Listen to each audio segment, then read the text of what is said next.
Back to my YouTube channel finance Baba. Guys आज हम stock का फुल एनालिसिस करेंगे और वो स्टॉक है HDFC life insurance company limited. अब गाइज इस शेयर में हमारा एनालिसिस करने का कारण क्या था, आपको पता है गाइज इंडिया का health sector day to day wise increase हो रहा है और बहुत सारे लोगों को अलग अलग तरह की प्रॉब्लम हो रही है। हेल्थ सेक्टर में इंक्रीजमेंट होने का मतलब कि लोग इंश्योरेंस परचेज करेंगे, लाइफ इंश्योरेंस खासतौर पर परचेज करेंगे और इसका उन्हें बेनिफिट भी मिलेगा। देखिए इस शेयर का जो मेन कॉम्पिटिटर है वो है LIC के बाद गाइस जो दूसरा शेयर है वो है HDFC life. But guys HDFC life को आपको क्यों बाय करना चाहिए, क्योंकि बहुत सारी बड़ी बड़ी कंपनियां जो हैं वो HDFC लाइफ इंश्योरेंस से ही अपना इंश्योरेंस करा रही है, ठीक है। और इसमें मतलब ऐसे कोई बात नहीं है कि LIC फीकी पड़ेगी, बट इसमें ग्रोथ ज़्यादा दिखेगा हमें आने वाले टाइम में।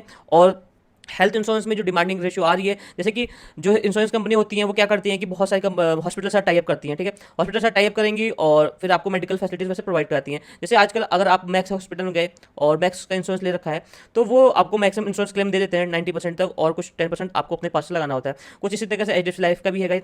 अब गाइस देखिए इस शेयर में जो सबसे इंपॉर्टेंट चीज़ है ना कि आपको हर डाउन में इसमें एडिंग करनी होगी। इस शेयर में कोई खास करेक्शन देखने को नहीं मिला है अभी, और करेक्शन देखने को मिलता है तो आपको एडिंग करना होगा। और ये शेयर गाइस लॉन्ग टर्म के लिए होगा, क्योंकि इस शेयर में मैं इसका फ्यूचर 4000 के आसपास का देखता हूँ लॉन्ग टर्म में। 4000 के आसपास ये शेयर होगा आने वाले टाइम में। अब चलते हैं गाइज आगे, हम देखते हैं मार्केट कैपिटल देखें तो 1,37,000 40,000 करोड़ का है, ठीक है। उसका स्टॉक का पी रेशियो जो है वो 96.3% है, जो बहुत ही ज़्यादा है। 96.3 बहुत ही ज़्यादा स्टॉक का पी रेशियो, ऐसे स्टॉक्स को बाय नहीं करना चाहिए। बट गाइज इसको हम लॉन्ग टर्म के लिए बाइंग कर रहे हैं और एडिंग करेंगे, सो ये पी रेशियो भी अभी चलेगा हमें। तो एडिंग करने वाले लोग बाय कर सकते हैं, जो शॉर्ट टर्म में मिड टर्म में बाय करके बहुत जल्दी प्रॉफिट बनाना चाहते हैं, प्लीज गाइज आप अवॉइड करें।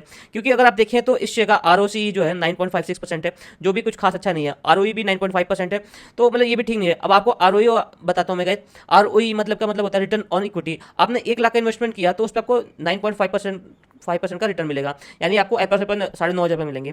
तो ऐसा अगर करना होगा तो हम इतना रिस्क क्यों लेंगे। FD करके बैंक से 10% का इंटरेस्ट हमें बहुत जगह मिल जाता है, सीनियर सिटीजन को मिल जाता है, कई अदर छोटे बैंक भी दे देते हैं।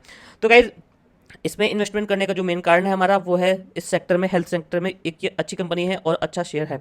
पाइटर्स की स्कोर भी गाइज अप्रॉक्स 5 है, जो बहुत ही अच्छा है। ये स्कोर बहुत ही कम लोग को मिलता है, कम शेयर्स को। उसका स्टॉक के हम पी रेशियो पे चलते हैं, तो पी रेशियो चार्ट देखें गाइज, पिछले 5 सालों का चार्ट में देखें तो पी रेशियो में गाइज देखिए अच्छी खासी पहले गिरावट थी, और स्टॉक का पी रेशियो 121 का भी हाई मार्क आया और EPS जो 5.58 का लो मार्क आया है। बट अभी पी रेशियो में गिरावट आई है, फिर से पी रेशियो में हमें अपवर्ड मोमेंटम दिख रहा है। इस मोमेंटम के ब्रेकडाउन आने के बाद गाइस फिर से जो ब्रेकआउट आएगा ना डाउन साइड में स्टॉक के पी रेशियो में, तब EPS और भी स्ट्रांगली अपसाइड मोमेंटम देगा। आप ये देख सकते हैं EPS जो है कंटिन्यूसली अभी इंक्रीमेंट मोड में है और पोटेंशियल दिखा रहा है शेयर में।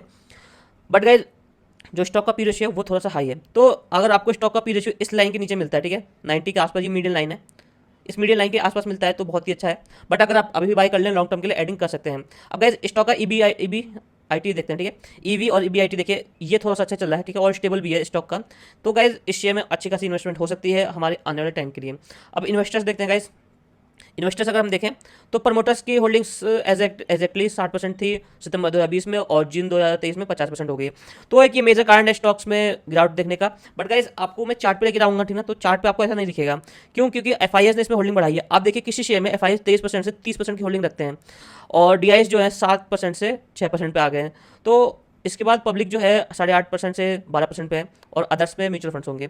अब गाइज आपको एक चीज़ मैं बताना चाहता हूँ कि प्रमोटर्स ने जब भी अपने शेयर्स बेचते हैं उसके उस शेयर में बहुत ज़्यादा करेक्शन देखने को मिलती है और गिरावट आती है। बट गाइज इस शेयर में ऐसा नहीं हुआ है, ठीक है। और FIS ने देखी कितनी ज़्यादा होल्डिंग बढ़ा रखी है और शेयर को अच्छे से होल्ड करके रखा हुआ है। चलते गाइज चार्ट बेसिस पर एनालिसिस करते हैं। तो चार्ट बेसिस पर गाइज हम देखेंगे ये 1 मंथ का चार्ट है गाइज, ठीक है। इसके बाद हम 1 वीक की चार्ट एनालिसिस करेंगे। अब आपको देखिए स्टॉक में प्रमोटर्स ने अगर अपने सेल की है, बट उसी हिसाब से FIS ने बाय कर लिया है और अच्छा खासा शेयर में मोमेंटम आ गया है। तो अभी खास करेक्शन देखने को नहीं मिला है पी रेशियो के हाई होने के बाद भी।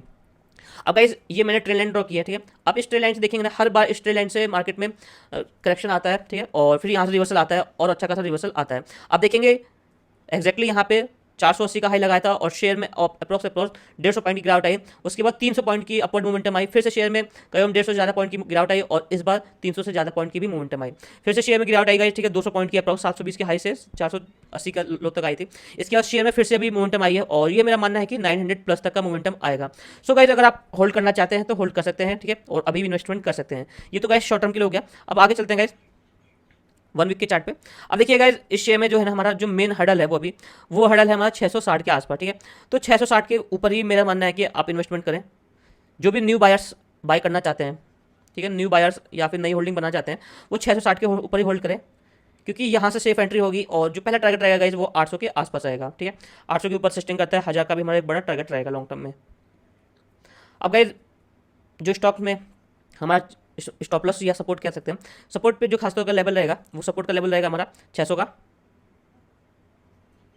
और लास्ट जहाँ से हम एडिंग करना बंद कर देंगे वो है 520। 520 के नीचे हम एडिंग बिल्कुल नहीं करेंगे और यहाँ से हम अपना एग्जिट कर देंगे पोजीशन। अब लॉन्ग टर्म में आप इसमें होल्ड करें, और मेरा मानना है कि हर गिरावट में आपको इसमें होल्ड करना चाहिए। अभी मैंने आपको 1 मंथ के चार्ट पे दिखाया था कि जब भी इसमें गिरावट आ रही है उससे ज़्यादा की पॉइंट्स की इसमें रिवर्सल देखने को मिल रही है। तो गाइज हर गिरावट में आप एडिंग करें और इस ट्रेड लाइन को आप सेव कर लें, क्योंकि ये ट्रेड लाइन आपको बहुत ही ज़्यादा फायदेमंद होगी। अब गाइस ये 1 मंथ का चार्ट है, तो आपको जो भी मोमेंटम देखने को मिलेगा वो 1 मंथ के चार्ट पे ही मिलेगा। वीकली और मंथली चार्ट में थोड़ा डिफरेंस हो जाता है, और जो हम डेली टाइम फ्रेम पे देखते हैं 5 to 15 मिनट का, वो भी थोड़ा डिफरेंट होता है। तो गाइज आपको इस शेयर को होल्ड करना चाहिए, ठीक है। और अभी शॉर्ट टर्म में आपको 900 का टारगेट मिल जाएगा, वहाँ से फिर से गिरावट देखने को मिलेगी, 600 तक का आता है, ठीक है। और फिर आपको एडिंग करनी है। अब चलते हैं गाइज, आपको एडिंग करने का एक फॉर्मूला बताता हूँ। देखिए, आप अभी इन्वेस्टमेंट 10 के SIP करिए, ठीक है। आपको जितने भी शेयर्स मिलते हैं, ठीक है, 4, 8, 10, गाइस हम एग्जाम्पल तौर पर 10 मानते हैं, आपका यहाँ गया, ठीक है, 900, आपने कुछ बेच के प्रॉफिट बुक कर लिया तो ठीक है। वैसे आपको नहीं करना चाहिए गाइस, अगर आप लॉन्ग टर्म में करते हैं तो। फिर शेयर में गिरावट आ जाती है, शेयर आ जाता है आपका 560 के आसपास, फिर से आप 10,000 ऐड करिए। अब गाइज आपके पास 20 शेयर, 10 शेयर और 20 शेयर हो जाएंगे, और शेयर फिर से जब अपवर्ड मोमेंटम देगा आपको एक अच्छा खासा प्रॉफिट और अच्छे खासे क्वांटिटी हो जाएंगे। अब गाइज दूसरा एक फॉर्मूला क्या है कि शेयर जो है 900 के पास गया तो शेयर एग्जैक्टली ऐसे तो गिरेगा नहीं, ठीक है। 720 के पास आया, ठीक है, 720 पे आप 10,000 फिर से ऐड कर दें, दोबारा आपके पास 10 क्वांटिटी हो गई, फिर आप जो है 650 के आसपास 10,000 से ऐड कर दें। तो ऐसे ऐडिंग करने से गाइज आपको अच्छा खासा प्रॉफिट भी होता रहेगा, और आपका जो पी रेशियो है वो पी रेशियो, सॉरी गाइज कह दिया मैंने, आपको जो प्रॉफिट है वो नेगेटिव में भी नहीं रहेगा और पोर्टफोलियो भी पॉजिटिव रहेगा। सो गाइज इस चीज़ को आप यूज़ करें, और मंथली बेस पर आप इन्वेस्टमेंट कर सकते हैं शेयर में, ताकि लॉन्ग टर्म में आपको फायदेमंद हो। गाइज अगर आपको मेरी वीडियोस अच्छी लगे तो please like and subscribe. Thank you guys.